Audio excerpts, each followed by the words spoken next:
Okay, so if you look at mythology, Egyptian mythology is different from all other world mythologies. There's Greek mythology, there's Chinese mythology, there's Babylonian mythology, but Egyptian mythology, it's unique. Okay, so I'm going to explain to you the basic contours of the mythology. Very simple. So there are three main characters in the mythology. There's Ra, the sun god. There's Osiris, and there's Horus. Okay, these are the three main gods that Egyptians worship. Ra is what gave life to the universe. He's a sun god. Osiris is the god of civilization. He built Egypt. Okay? And then Horus is the god of kingship of empire. He's the one who brings stability to the throne. Okay, so there are different stories associated with Ra, Osiris, and Horus. Ra, what he does is every night he goes into the underworld and he fights the serpent, Ophiuchus. Every night, Ophiuchus, the serpent, he's trying to swallow the sun to prevent the sun from rising.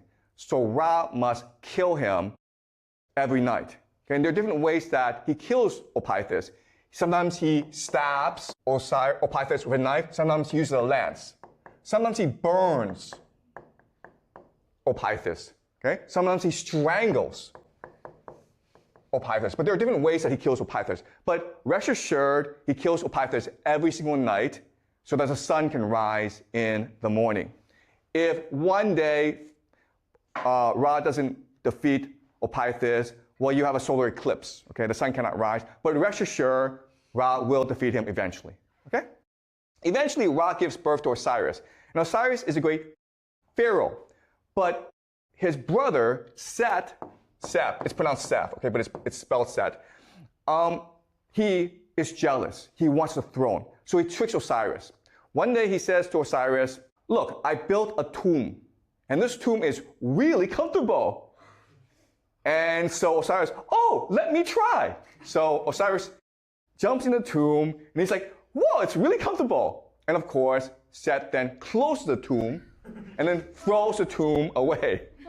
Now, good news is that Osiris has a smart wife. He's pretty dumb, but Isis is pretty smart. So Isis is now looking for Osiris. And Seth's like, oh, I can't allow Isis to find Osiris. So Seth cuts Osiris into 1,000,000 pieces, okay? So tomb, and then he cuts up Osiris and throws Osiris all around the world.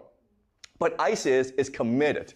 So Isis goes around the world and finds all the pieces and reassembles him, okay? But she knows that eventually Seth will find them again. So she has sex with him really quickly, which gives birth to Horus. And Horus wants the throne back. So he goes to war with Seth. And they have a series of challenges, okay? And some of these challenges include drowning. So what they do is they turn each other into hippos. They go into the bottom of the river, and they see who can hold the breath the longest. They drown each other, okay, basically. But also, there's a challenge where Seth, can you see this word? Okay, R-A-P-E, okay? He will do this to Horus because it's a sign of domination. But eventually, Horus wins out, and he becomes the pharaoh.